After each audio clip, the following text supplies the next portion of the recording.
عبده ليلا من المسجد الحرام إلى المسجد الأقصى الذي باركنا حوله لنريه من آياتنا إنه هو السميع البصير صدق الله العظيم۔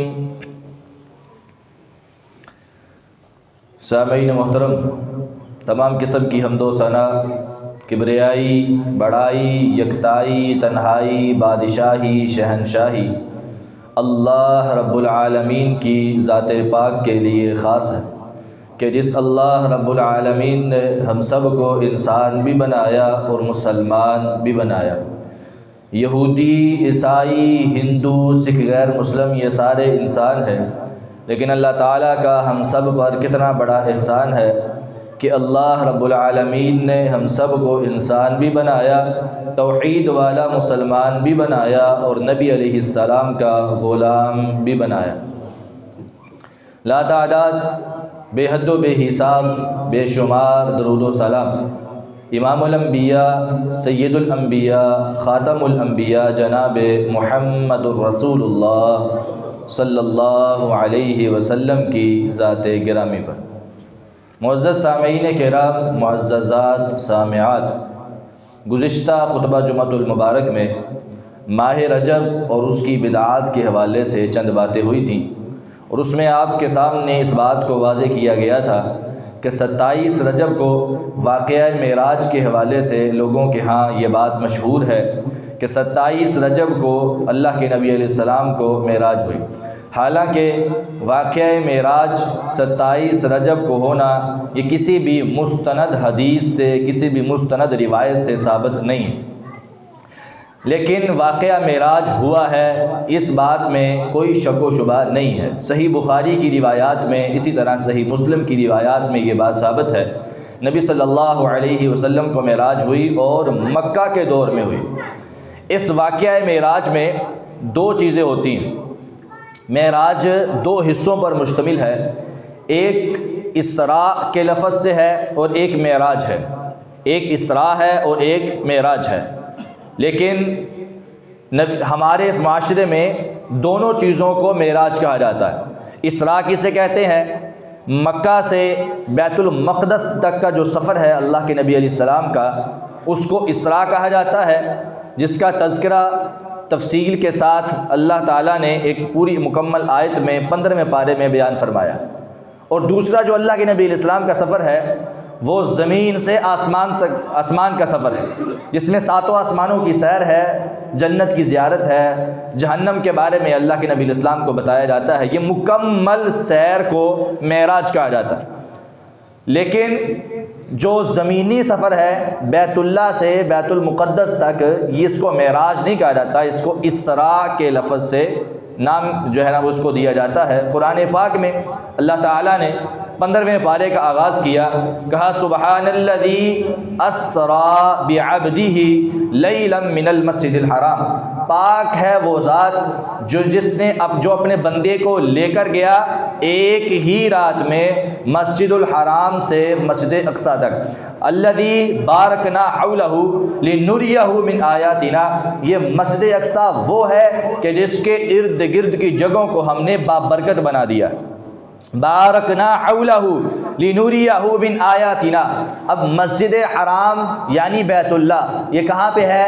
مکہ میں، اور مسجد اقصی یہ فلسطین کے مشہور شہر القدس کے اندر ہے، جس کا پرانا نام ایلیا تھا، اس کے اندر مسجد اقصی اور بیت المقدس موجود ہے۔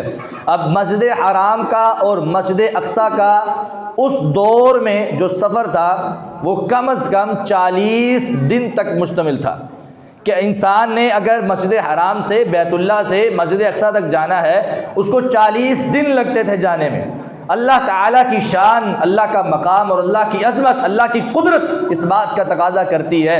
اللہ فرماتے ہیں کہ میرے اللہ تعالیٰ نے اپنے بندے کو ایک ہی رات میں بیت اللہ سے مسجد اقصی میں لے کے گیا، اور میرا رب وہ ہے کہ جس نے ایک ہی رات میں 40 دن کے سفر کو رات کے ایک کچھ حصے میں مشتمل کر دیا، اور اللہ کے نبی علیہ السلام کو مکمل سیر کروا کے سارے نبیوں کا امام بنا دیا۔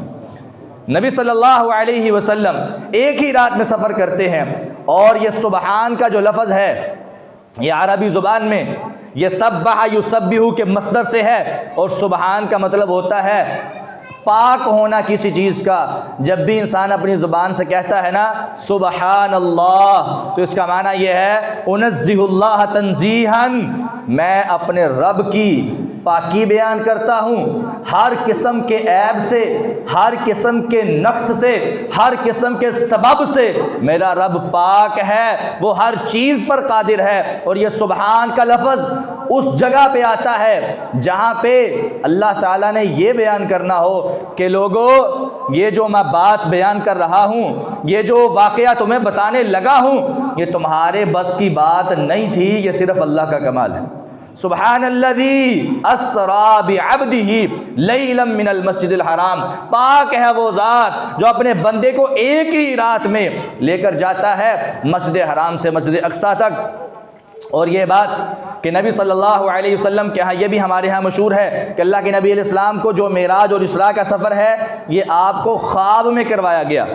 بعض لوگ اس بات کا دعویٰ بھی کرتے ہیں، وہ کہتے ہیں 40 دن کا سفر جسم اور روح کے ساتھ یہ ممکن نہیں ہے کہ بندہ ایک رات میں طے کرے۔ وہ کہتے ہیں اللہ کے نبی علیہ السلام کو خواب کے اندر جو ہے وہ معراج ہوئی، خواب کے اندر آپ کو یہ سارا منظر دکھایا جاتا ہے۔ حالانکہ اسرا کا جو لفظ ہے عربی زبان کے اندر، اسرا کا جو لفظ ہے یہ کبھی بھی خواب کے اندر سیر کرنے کے حوالے سے آتا ہی نہیں ہے۔ یہ جب بھی آتا ہے جسم اور روح دونوں کا جب اکٹھ ہوتا ہے، اس وقت جب انسان چلتا ہے یا کوئی بات کرتا ہے یا کوئی کام کرتا ہے، اس کے لیے اسرا کا لفظ بولا جاتا ہے۔ اسی کے ساتھ ملتا جلتا لفظ اللہ تعالیٰ نے قرآن پاک میں ایک اور جگہ پہ بھی استعمال کیا، فَأَسْرِ بِعِبَادِي لَيْلًا إِنَّكُمْ مُتَّبَعُونَ۔ موسیٰ علیہ السلام کو اللہ نے حکم دیا تھا، اے میرے موسیٰ میرے بندوں کو لے کے نکل، اسری بعبادی لیلاً، اسرا کر، نکل میرے بندوں کو لے کر ایک ہی رات میں، انکم متبعون۔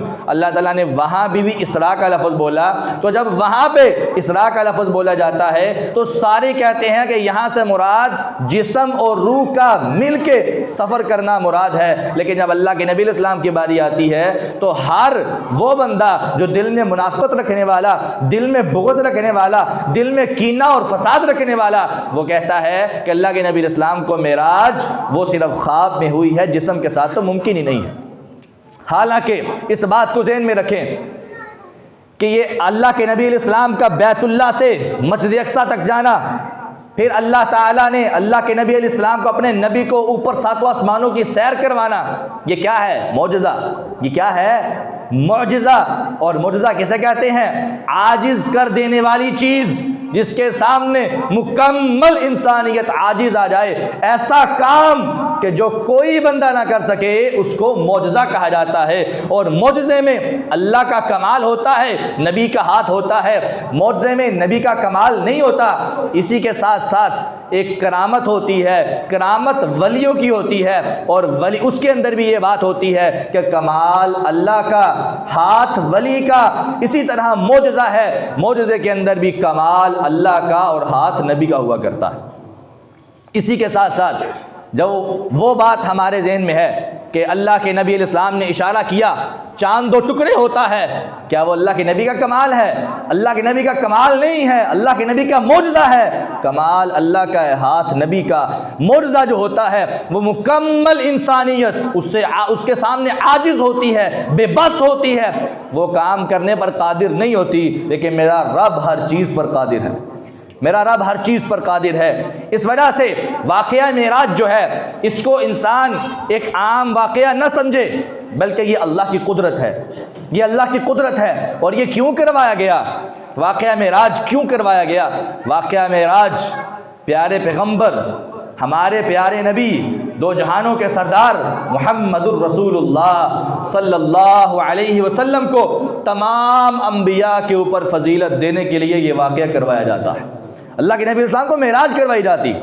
سارے انبیاء اللہ کو پیارے ہیں، سارے انبیاء اللہ کو محبوب ہیں، لیکن جب ہمارے نبی کی باری آتی ہے تو اللہ تعالیٰ اپنے نبی کو، آخری نبی کو، محبوب نبی کو، مصطفیٰ نبی کو، مرتضیٰ نبی کو اپنے پاس بلاتے ہیں، اور اپنے پاس بلا کے تحفے تحائف دیتے ہیں، اپنے پاس بلا کے باتیں کرتے ہیں۔ سارے انبیاء کے ساتھ اللہ نے بات کی ہے۔ موسیٰ علیہ السلام کو تو کلیم اللہ کا لفظ بھی دے دیا، کلیم اللہ، اللہ کے ساتھ کلام کرنے والا، لیکن جب ہمارے نبی کی باری آتی ہے تو آسمانوں پہ بیٹھ کے زمین پہ نبی کے ساتھ بات نہیں ہوتی، بلکہ اللہ تعالیٰ اپنے پیارے نبی کو اپنے پاس بلاتے ہیں۔ اللہ کے نبی علیہ السلام کو یہ فضیلت دینے کے لیے، یہ مقام دینے کے لیے، یہ شرف دینے کے لیے اللہ تعالیٰ اپنے نبی کو معراج کرواتے ہیں۔ اور یہاں پہ ان لوگوں کا رد بھی ہوتا ہے جو کہتے ہیں ہمارے نبی نور ہیں یا نور من نور اللہ ہے۔ میرے بھائیو، اگر نور ہو اور نور ہو کے آسمان پہ جائے، یہ کوئی کمال نہیں ہے، یہ کوئی کمال نہیں ہے، کیونکہ نور، فرشتے نور ہیں نا، فرشتے نور ہیں، روزانہ آسمانوں پہ جاتے ہیں، روزانہ آتے ہیں۔ ہمیں کبھی خوشی ہوئی ہے؟ ہمیں کبھی خوشی نہیں ہے، اور نہ ہی یہ کوئی کمال ہے کہ کوئی نور ہو کے، فرشتہ ہو کے آسمان پہ جائے اور پھر آسمان سے واپس آئے۔ یہ تو ایک عام سی بات ہے۔ ایک بشر ہو کے، ایک انسان ہو کے جب آسمان پہ جاتا ہے، فضیلت تب بنتی ہے، مقام تب بنتا ہے کہ یہ ہے تو انسان، ہے تو بشر، لیکن یہ پھر بھی آسمان پہ گیا ہے۔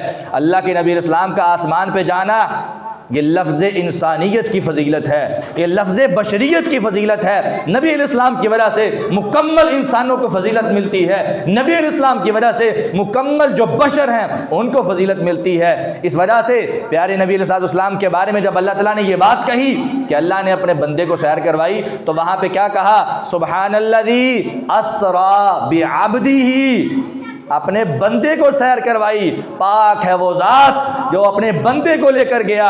تو یہاں پہ بنوری ہی نہیں کہا اپنے نور کو لے کر گیا، بلکہ بعبدہ ہی کا لفظ بولا کہ پاک ہے وہ ذات جو اپنے بندے کو لے کر گیا لیلاً، ایک رات میں۔ اور یہاں پہ تو معنی یہ بھی کیا جاتا ہے بعض مفسرین اور مترجمین نے کہ رات کے کچھ حصے میں، مکمل رات بھی نہیں، رات کے کچھ حصے میں میرا رب میرے نبی کو لے جاتا ہے مسجد اقصیٰ میں، اور مسجد اقصیٰ سے پورے ساتوں آسمانوں کی سیر، جنت اور جہنم کی زیارت، مکمل نعمتوں کو دکھا کر، تحفے تحائف کو دے کر، ایک ہی رات کے کچھ حصے میں واپس مکے میں لے آتے ہیں۔ یہ کمال کس کا ہے؟ اللہ کا، اللہ رب العالمین جو ہر چیز پر پوری طرح قادر ہے۔ ان اللہ علی کل شیء قدیر۔ احادیث میں واقعہ معراج مکمل تفصیل کے ساتھ بیان ہوا ہے۔ میں آج آپ کے سامنے واقعہ معراج رکھتا ہوں، اور ہمارے ہاں جو واقعہ معراج کے حوالے سے چند غلط فہمیاں پائی جاتی ہیں ان کا بھی آپ کے سامنے جو ہے وہ ازالہ کروں گا اور بیان کروں گا کہ ان غلط فہمیوں کو ہم سے جو ہے نا وہ ہم ان کو دور کریں، اور جو صحیح واقعہ معراج ہے اس کو ہم بیان کریں اور اپنے ذہن میں رکھیں۔ نبی صلی اللہ علیہ وسلم، صحیح بخاری کی روایت ہے، آپ فرماتے ہیں میں حتیم کے اندر لیٹا ہوا ہوں۔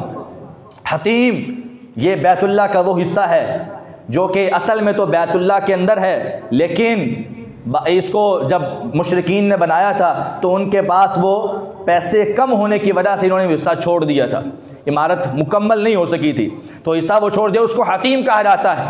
اس کے اندر نماز پڑھنا ایسے ہی ہے جیسے بندے نے بیت اللہ کے اندر نماز پڑھی۔ تو اللہ تعالیٰ ہم سب کو اس جگہ پہ نماز پڑھنے کی توفیق عطا فرمائے۔ اللہ ہم سب کو اس جگہ پہ نماز پڑھنے اور عمرے کی سعادت نصیب فرمائے۔ وہاں پہ اللہ کے نبی علیہ السلام لیٹے ہوئے، آپ فرماتے ہیں میں لیٹا ہوں، اچانک جبریل آتا ہے، جبریل آتا ہے، اس کے ساتھ فرشتے ہیں، مجھے اٹھایا جاتا ہے، مجھے صحن میں لے جایا جاتا ہے، اور وہاں پہ میرے سینے کو چاک کیا جاتا ہے، سینے کو چاک کر کے میرے دل کو باہر نکالا جاتا ہے، سونے کے تھال کو لایا جاتا ہے، اس کے اندر رکھ کے زمزم کے پانی کے ساتھ دھویا جاتا ہے، مکمل صاف اور شفاف، اور وہ جو سونے کا تھال ہے وہ کوئی عام نہیں ہے۔ آپ علیہ السلام نے فرمایا وہ مکمل تھال حکمت کے ساتھ بھرا ہوا ہے، اس کے اندر جب میرے دل کو رکھا جاتا ہے تو سارا مکمل دھو کے میرے دل کے اندر حکمت کو بھر دیا جاتا ہے، اور پھر دوبارہ دل رکھ کے اوپر سے اس کو سی دیا جاتا ہے۔ اس کے بعد ایک سواری کو لایا جاتا ہے جس کو براق کہا جاتا ہے۔ براق برقن سے ہے، اور برق عربی زبان میں بجلی کو کہا جاتا ہے، یعنی اس کی رفتار اتنی ہے جتنی بجلی کی رفتار ہے۔ اور حدیث کے الفاظ ہیں کہ وہ ایک قدم جب اٹھاتی، وہ سواری ایسی ہے جب ایک قدم اٹھاتی ہے تو اس کا اگلا قدم جو ہوتا ہے وہ وہاں پہ ہوتا ہے جہاں پہ انسان کی نگاہ جاتی ہے۔ اتنی لمبی جو ہے وہ اس کی رفتار، اور اتنی تیز رفتار، اللہ کے نبی علیہ السلام فرماتے ہیں اس پر مجھے بٹھایا جاتا ہے اور مسجد اقصیٰ میں لے جایا جاتا ہے۔ یہاں پہ بعض محدثین کا اختلاف پایا جاتا ہے کہ نبی صلی اللہ علیہ وسلم جو مسجد اقصیٰ میں گئے ہیں، بعض محدثین کہتے ہیں کہ وہ واقعہ معراج کے بعد، یعنی آسمانوں سے آنے کے بعد آپ مسجد اقصیٰ میں گئے اور وہاں پہ جا کے امامت کروائی۔ لیکن اکثر محدثین کا یہی کہنا ہے اور یہی بات راجح ہے کہ آپ پہلے مسجد اقصیٰ میں گئے اور بعد میں آپ آسمانوں کی سیر کے لیے گئے۔ مسجد اقصیٰ میں گئے، وہاں پہ سارے انبیاء موجود ہیں، اور یہاں پہ کچھ لوگوں نے اعتراضات کیے جو اسلام کے اور مسلمانوں کے اور صحابہ کرام کے اور اسلامی تعلیمات کے خلاف ہیں۔ وہ کہتے ہیں جی دیکھیں، انبیاء کرام سارے تو فوت ہو چکے اور وہ سارے کے سارے اپنی قبروں میں ہیں، تو کیا ان کو قبروں سے نکالا گیا یا ان کی روحوں نے وہاں پہ نماز پڑھی؟ یہ کیا ہے؟ یہ سارے اعتراضات بالکل فضول اعتراضات۔ اب آپ کو ایک بات بتائی جا رہی ہے کہ اللہ کے نبی علیہ السلام مسجد حرام سے ان کو اٹھایا جاتا ہے، مسجد اقصیٰ میں پہنچایا جاتا ہے، اس بات پہ یقین ہے۔ لیکن اگر یہ بتایا جاتا ہے کہ اللہ تعالیٰ نے وہاں پہ تمام انبیاء کو حاضر کیا اور تمام انبیاء نے اللہ کے نبی کی امامت میں نماز پڑھی، اس پہ اعتراض آ جاتا ہے۔ کیوں اعتراض آتا ہے؟ اگر وہاں پہ اس چیز کو مان رہے ہیں، کیوں؟ کیونکہ اللہ کی قدرت ہے، اور اس کو بھی مانو، یہ بھی اللہ کی قدرت ہے۔ اللہ تعالیٰ چاہے تو کس کو نہیں لا سکتا؟ اللہ تعالیٰ چاہے تو ان کی روحوں کو کوئی اور جسم دے دے، اور اللہ تعالیٰ چاہے تو اللہ تعالیٰ ان کے جسموں کو ہی جو قبروں کے اندر موجود ہیں ان کو نکال کے اللہ تعالیٰ جسم اور روح کو اکٹھا کر دے۔ اللہ کے لیے کوئی مشکل ہے؟ اللہ کے لیے کوئی مشکل نہیں ہے۔ جب اس واقعے کو مکمل کو معجزہ قرار دیا گیا تو ہر چیز قدرت کے ساتھ ہو رہی ہے، ہر چیز قدرت کے ساتھ ہو رہی ہے۔ اللہ کے نبی علیہ السلام امامت کرواتے ہیں، تمام انبیاء اللہ کے نبی اسلام کی اقتداء میں نماز ادا کرتے ہیں۔ اس کے بعد نبی صلی اللہ علیہ وسلم کو اب یہ بھی امامت بھی یہ کس لیے تھی؟ یہ بھی یہ بات ثابت کرنے کے لیے تھی کہ اے امت محمدیہ کے لوگوں، یہ بات ذہن میں رکھ لو، آپ کے نبی کی شان اتنی زیادہ ہے کہ جہاں پہ آپ کا نبی موجود ہو وہاں پہ کوئی دوسرا نبی امامت نہیں کروا سکتا۔ آپ کی امت کی اور آپ کی امت کے اس نبی کی شان اتنی زیادہ ہے کہ سارے انبیاء موجود ہیں جن کو اللہ نے بڑے بڑے القابات سے نوازا۔ کبھی موسیٰ کو کلیم اللہ کہا، اور کبھی عیسیٰ کو روح اللہ کہا، اور کبھی ابراہیم علیہ السلام کی ساری زندگی کی قربانیوں کو دیکھ کر اللہ کو اتنا پیار آیا، اتنی محبت آئی، میرے رب نے اعلان کیا وَاتَّخَذَ اللَّهُ إِبْرَاهِيمَ خَلِيلًا، میرے رب نے کسی کو خلیل نہیں بنایا لیکن ابراہیم کو اپنا خلیل بنا لیا۔ اتنے سارے القابات دینے کے باوجود بھی کہا ابراہیم کی فضیلت اپنی جگہ پہ، آدم کی فضیلت اپنی جگہ پہ، موسیٰ کی فضیلت اپنی جگہ پہ، عیسیٰ کی فضیلت اپنی جگہ پہ، لیکن جو فضیلت، جو مقام، جو عظمت اس آخری نبی کو دیا جائے گا یہ کسی اور نبی کو نہیں مل سکتا۔ ہمارے پیارے نبی جناب محمد الرسول اللہ صلی اللہ علیہ وسلم امامت کرواتے ہیں۔ اس کے بعد آپ علیہ السلام کو آسمانوں کی طرف لے جایا جاتا ہے۔ نبی صلی اللہ علیہ وسلم فرماتے ہیں کہ جب میں پہلے آسمان کے دروازے پہ پہنچتا ہوں، جب پہلے آسمان کے دروازے پہ پہنچتا ہوں تو جبریل دروازہ کھٹکھٹاتا ہے۔ اب پہلے آسمان تک جو فاصلہ ہے حدیث کے اندر آتا ہے 500 سال کا فاصلہ، زمین سے لے کر پہلے آسمان تک کا فاصلہ 500 سال۔ رات کے کچھ حصے میں بلکہ کچھ سینکڑوں میں اللہ تعالیٰ طے کروا دیتا۔ یا رب تیری قدرت، تیرا کمال، تیرے علاوہ کوئی یہ کام کرنے پر قادر نہیں ہے۔ نبی علیہ السلام فرماتے ہیں جبریل دروازہ کھٹکھٹاتے ہیں، آگے سے پوچھا جاتا ہے من دق الباب، دروازہ کھٹکھٹانے والا کون ہے؟ جبریل کہتے ہیں میں جبریل ہوں۔ کہا آپ اکیلے ہیں یا آپ کے ساتھ بھی کوئی اور ہے؟ کہا میرے ساتھ دو جہانوں کے سردار محمد رسول اللہ صلی اللہ علیہ وسلم ہے۔ وہ آگے سے سوال کرتا ہے یہ خود آئے ہیں یا ان کو بلایا گیا ہے؟ کہا ان کو بلایا گیا ہے۔ وہ دروازہ کھولتا ہے تو جبریل علیہ السلام آگے جاتے ہیں اللہ کے نبی علیہ السلام کو لے کر، دیکھا تو آگے پہلے آسمان پہ موجود آدم علیہ السلام بیٹھے ہوئے ہیں۔ جبریل کہتے ہیں اے اللہ کے نبی علیہ السلام آگے بڑھیں اور اپنے جد امجد کو سلام کریں گے آدم علیہ السلام۔ نبی علیہ السلام آگے بڑھتے ہیں، سلام کرتے ہیں، نبی علیہ السلام کے ساتھ ملاقات ہوتی ہے۔ وہ آدم علیہ السلام بڑی خوشی کے ساتھ، بڑی مسرت کے ساتھ ملتے ہیں اور کہتے ہیں مرحبا بابن صالح والنبی الصالح، خوش آمدید اے نیک اور پیارے بیٹے، اے نیک نبی، تمہارا یہاں پہ آنا خوش آمد ہو، خوش آمد ہو۔ تو اس طرح خوش آمدید کرتے ہیں، پیار اور محبت کی باتیں ہوتی ہیں۔ تو پھر جبرائیل علیہ السلام اللہ کے نبی کو اشارہ کرتے ہیں، اگلے آسمان کی طرف بڑھتے ہیں، دوسرے آسمان پہ پہنچتے ہیں، دروازہ کھٹکھٹایا جاتا ہے تو پھر فرشتہ یہی پوچھتا ہے کہ جی کون ہے؟ جی بتایا جاتا ہے جبریل۔ جبریل کے بعد پوچھا جاتا ہے جی، کہا اللہ کے نبی علیہ السلام، دروازہ کھول دیا جاتا ہے، دوسرے آسمان پہ ملاقات ہوتی ہے یحییٰ علیہ السلام سے اور عیسیٰ علیہ السلام سے۔ یحییٰ اور عیسیٰ علیہ السلام چونکہ خالہ زاد بھائی تھے، یہ دونوں اکٹھے ہیں، تو نبی صلی اللہ علیہ وسلم فرماتے ہیں میں نے عیسیٰ علیہ السلام کو دیکھا، عیسیٰ علیہ السلام اتنے صفائی پسند تھے، اتنا زیادہ صفائی کا خیال رکھنے والے تھے کہ مجھے ایسا لگ رہا تھا جیسے ابھی وہ نہا کر آئے ہیں، اتنا زیادہ صفائی کا خیال رکھنے والے عیسیٰ علیہ السلام۔ اور ان کو تو ویسے بھی زندہ اٹھایا گیا۔ تمام مسلمانوں کا متفق عقیدہ ہے کہ عیسیٰ علیہ السلام زندہ اٹھائے گئے ہیں، فوت نہیں ہوئے، اور قرب قیامت یہ دوبارہ زمین پر تشریف لائیں گے اور جب زندگی گزاریں گے قرب قیامت تو وہ اپنی شریعت نہیں لے کر آئیں گے، جب دوبارہ آئیں گے تو انجیل کے مطابق عمل نہیں کریں گے، جب دوبارہ آئیں گے اپنی شریعت کے مطابق عمل نہیں کریں گے، نہ ہی لوگوں کو کہیں گے، بلکہ جب آئیں گے تو ساری کی ساری شریعت اگر چلے گی تو محمد رسول اللہ کی چلے گی صلی اللہ علیہ وسلم۔ اس میں بھی بڑی وضاحت تفصیل سے آتی ہے، کبھی انشاءاللہ اس بارے میں بھی بات کریں گے، قرب قیامت کے حوالے سے جو واقعات ہیں وہ بھی آپ کے سامنے رکھیں گے۔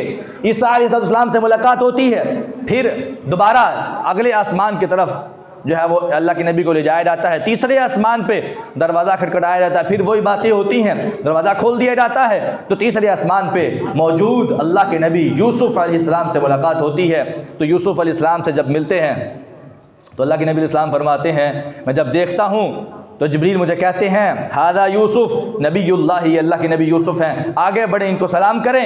تو اللہ کے نبی کہتے ہیں میں آگے بڑھتا ہوں، سلام کرتا ہوں، تو وہ کہتے ہیں مرحبا بالاخ الصالح والنبی الصالح، اے نیک بھائی اور اے نیک نبی، آپ کے لیے خوش آمدید ہے۔ نبی السلام فرماتے ہیں میں دیکھ کے حیران رہ جاتا ہوں، اللہ نے یوسف علیہ السلام کو ایسا حسن دیا ہے، ایسی خوبصورتی دی ہے کہ میں دیکھ کے حیران ہوتا ہوں۔ مجھے ایسا محسوس ہوتا ہے کہ اللہ تعالیٰ نے جب حسن تقسیم کیا، جب خوبصورتی کو تقسیم کیا تو ساری دنیا میں آدھا حصہ بانٹ دیا اور ایک مکمل آدھا حصہ کے لیے یوسف کو دے دیا۔ اتنے خوبصورت تھے، انتہائی حسین تھے۔ یوسف علیہ السلام سے ملاقات ہوتی ہے، پھر چوتھے آسمان پہ ادریس علیہ السلام سے ملاقات ہوتی ہے، ان سے بھی سلام کرتے ہیں، بات چیت ہوتی ہے۔ پانچویں آسمان پہ اللہ تعالیٰ نے ان کی ہارون علیہ السلام سے ملاقات کروائی، پھر چھٹے آسمان پہ موسیٰ علیہ السلام سے ملاقات ہوتی ہے، جاتے ہیں موسیٰ علیہ السلام سے ملاقات ہوتی ہے، بات چیت ہوتی ہے۔ جب آگے جانے لگتے ہیں تو موسیٰ علیہ السلام رونے لگ پڑتے ہیں، رونا شروع کر دیتے ہیں۔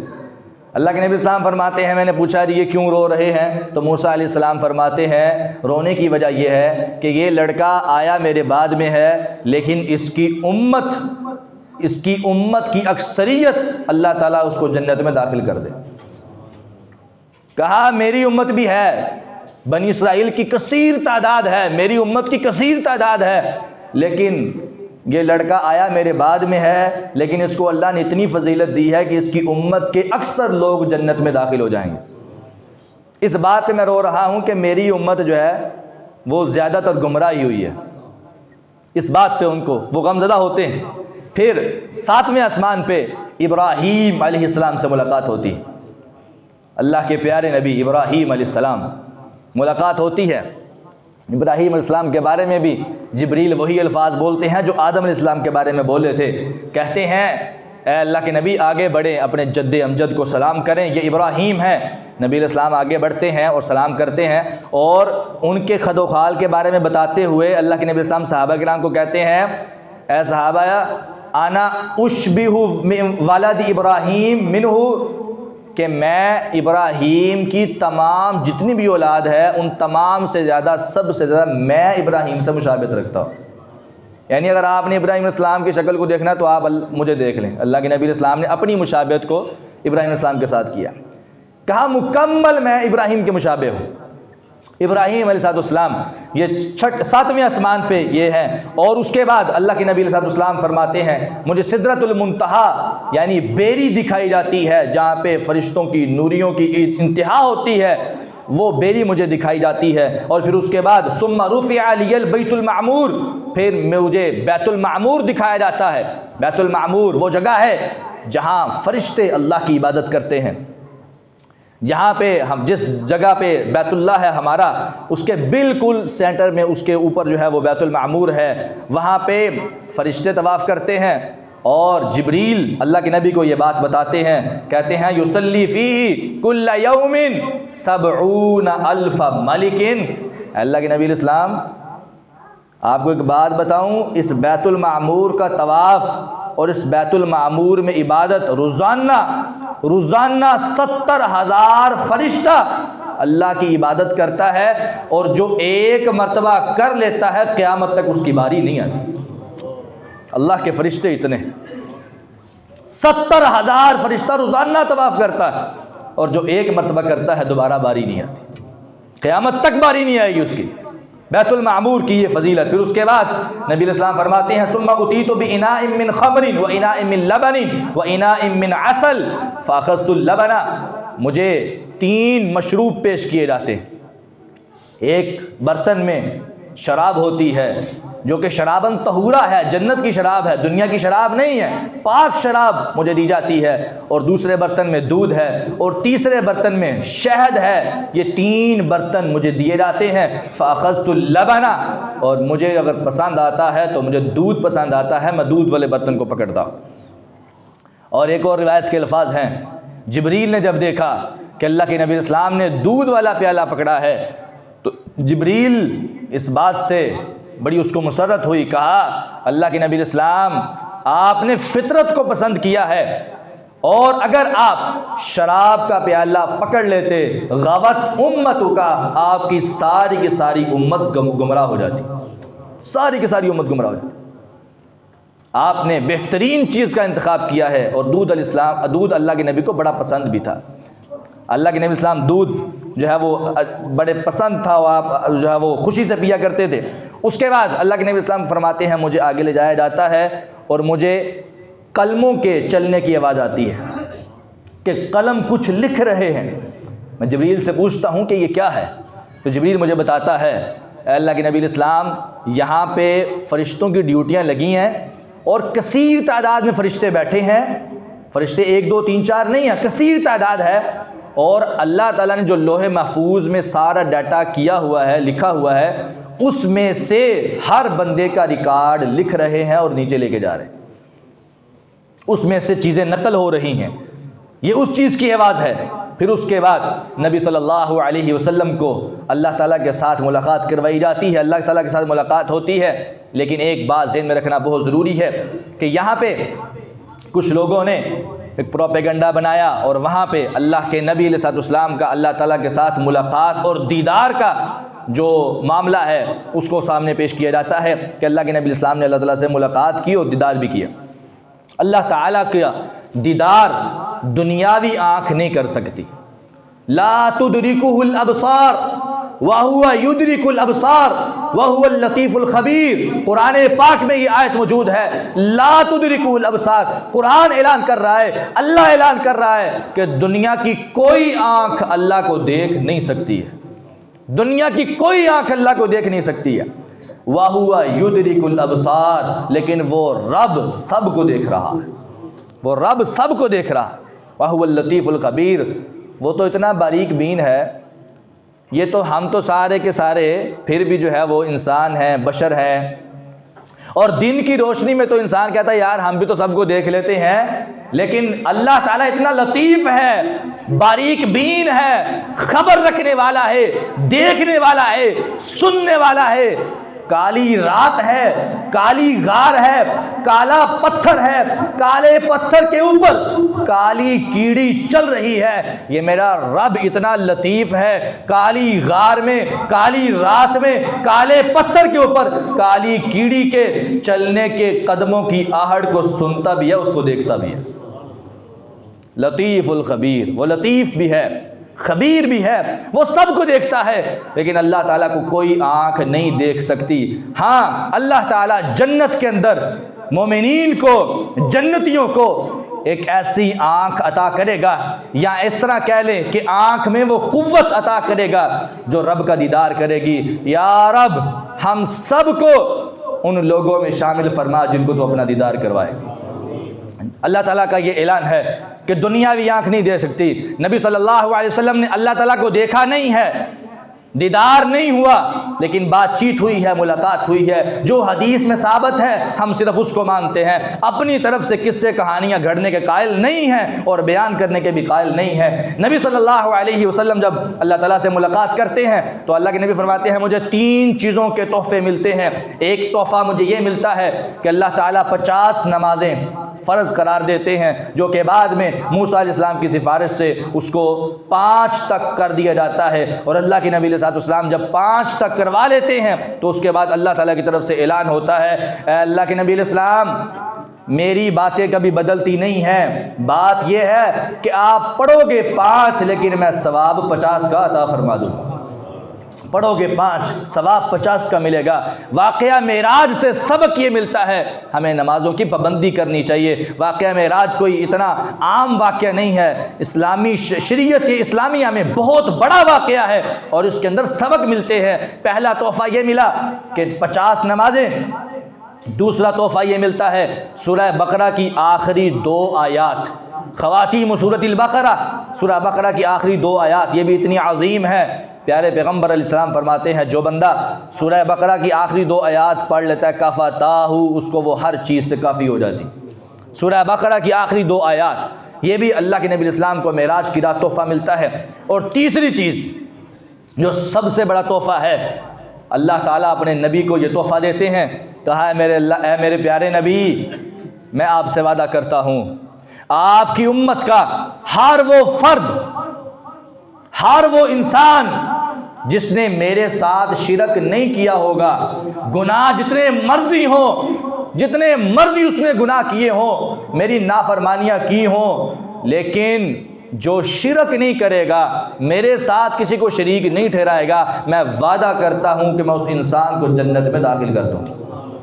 یہ تیسرا تحفہ پیارے پیغمبر جناب محمد رسول اللہ صلی اللہ علیہ وسلم کو ملتا ہے، اور یہ حقیقت ہے، اللہ تعالیٰ کا یہ وعدہ ہے، اور ان اللہ لا یخلف المیعاد، اللہ کبھی بھی وعدے کی خلاف ورزی نہیں کرتا۔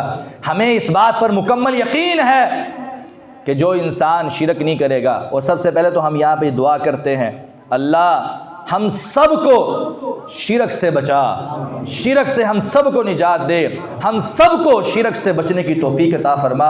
یا اللہ زندہ رکھنا تو توحید پہ، زندہ رکھنا تو اسلام پہ، موت آئے تو حالت ایمان پہ، موت آئے تو توحید کی حالت میں کلمہ توحید پڑھتے پڑھتے تیرے پاس چلے جائیں۔ جب موت آئے، موت کا فرشتہ آئے، وہ آ کر کہے یا ایتھا النفس المطمئنہ ارجعی الی ربک راضیۃ مرضیہ۔